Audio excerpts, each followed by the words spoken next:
Dans le pays de Canaan, Jacob vivait avec ses 12 fils. Parmi eux, Joseph était son préféré, doué pour les rêves et possédant un manteau de plusieurs couleurs.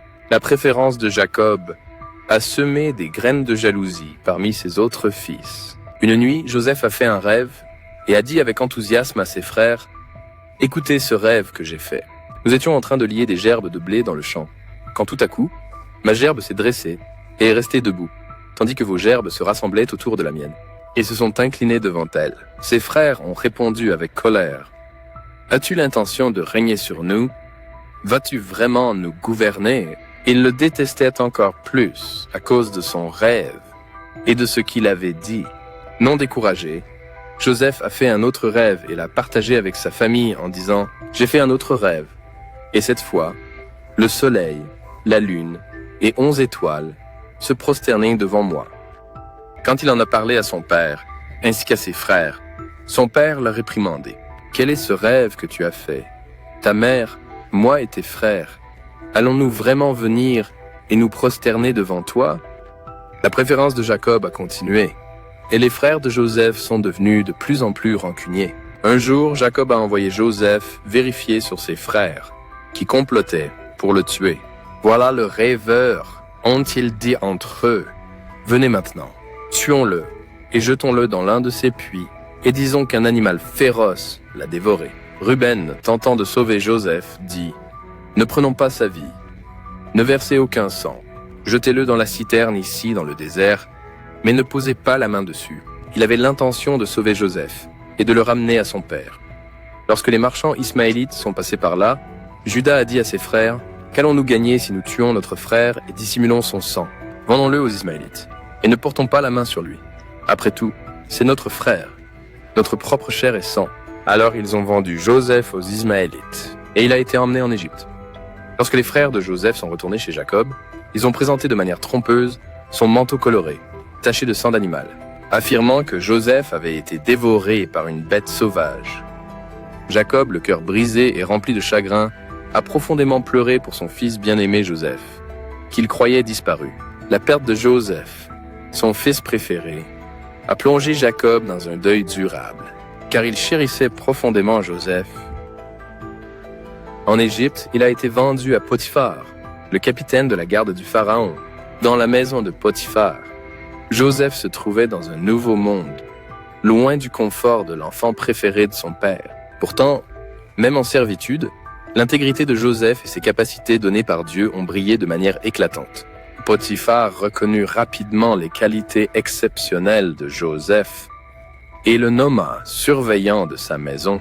Joseph s'est avéré être un intendant diligent et digne de confiance, et la maison de Potiphar a prospéré sous sa direction. Cependant, la vertu de Joseph allait bientôt être mise à l'épreuve. L'épouse de Potiphar, captivée par le bel aspect de Joseph, a tenté de le séduire. « Viens te coucher avec moi. » Fidèle à son maître et à Dieu, Joseph résista à ses avances, disant « Comment pourrais-je donc faire une telle mauvaise action et pécher contre Dieu ?» Frustré par le rejet de Joseph, l'épouse de Potiphar l'a faussement accusé d'avoir tenté de l'agresser. Potiphar, croyant l'histoire trompeuse de sa femme, Joseph fut jeté en prison, un lieu réservé aux ennemis et aux criminels de Pharaon. Pourtant, même en prison, le caractère et les talents de Joseph n'ont pas passé inaperçus. Le gardien l'a rapidement mis à la charge de tous les prisonniers, reconnaissant sa capacité à apporter de l'ordre et de l'efficacité dans l'environnement chaotique. C'est dans cet endroit sombre et désolé que le don de Joseph pour interpréter les rêves s'est manifesté. 2 des officiels du Pharaon, le grand échanson et le grand panetier, furent emprisonnés, chacun ayant fait un rêve perturbant. Joseph, empli de compassion, leur a demandé « Les interprétations n'appartiennent-elles pas à Dieu? Raconte-moi tes rêves. » Le chef échanson a raconté son rêve de presser du vin dans la coupe du Pharaon. Dans mon rêve, il y avait une vigne devant moi, et sur la vigne, il y avait 3 branches.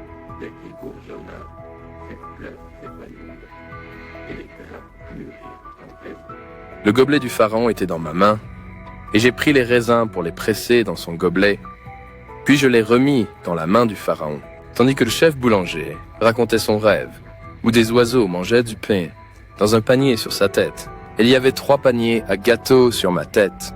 Dans le panier le plus haut, il y avait toutes sortes de pâtisseries pour le pharaon. Mais les oiseaux les mangeaient depuis le panier sur ma tête. Joseph interpréta les rêves, annonçant que le grand échanson serait rétabli dans sa position dans 3 jours, tandis que le grand panetier serait exécuté.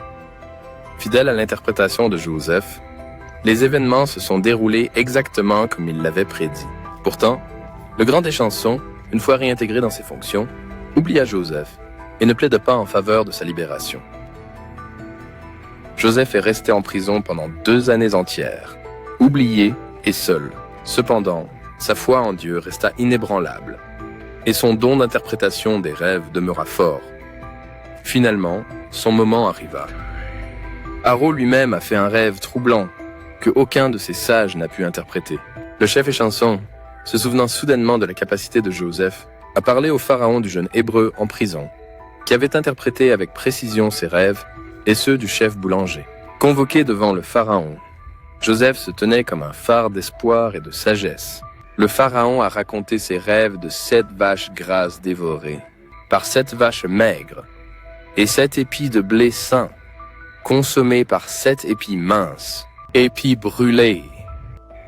Joseph, guidé par la sagesse de Dieu, interpréta les rêves comme annonçant 7 années d'abondance, suivies de 7 années de famine. Maintenant donc que le pharaon choisisse un homme perspicace et sage, et qu'il le place à la tête de l'Égypte, que Pharaon procède à la nomination de surveillant sur la terre et prenne un 5e des produits de la terre d'Égypte pendant les 7 années d'abondance, et qu'il rassemble toute la nourriture de ces bonnes années à venir, et stocke du grain sous l'autorité de Pharaon pour la nourriture dans les villes, et qu'il le conserve.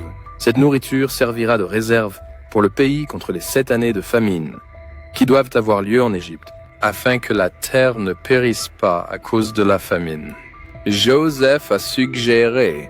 Impressionné par la perspicacité de Joseph, le pharaon le nomma second en commandement. Il lui a confié la responsabilité de superviser les préparatifs pour la famine imminente. Alors que la famine ravageait le pays de Canaan, les fils de Jacob se sont retrouvés dans un besoin désespéré de nourriture. Apprenant qu'il y avait du grain en Égypte, Jacob envoya ses fils, à l'exception de Benjamin, acheter du grain auprès du souverain égyptien. À leur insu, le dirigeant était leur frère, perdu depuis longtemps, Joseph, qu'ils avaient vendu comme esclave il y a des années. Joseph, désormais un puissant officiel en Égypte, a reconnu ses frères à leur arrivée, mais a choisi de garder son identité secrète. Joseph a testé le caractère de ses frères en les accusant d'être des espions. Il a exigé qu'ils amènent leur plus jeune frère, Benjamin, pour prouver leur innocence. Siméon a été pris en otage jusqu'à leur retour avec Benjamin. Lorsqu'ils sont revenus avec Benjamin, Joseph a organisé une fête pour eux, mais a secrètement remis l'argent qu'ils avaient payé pour le grain dans leur sac.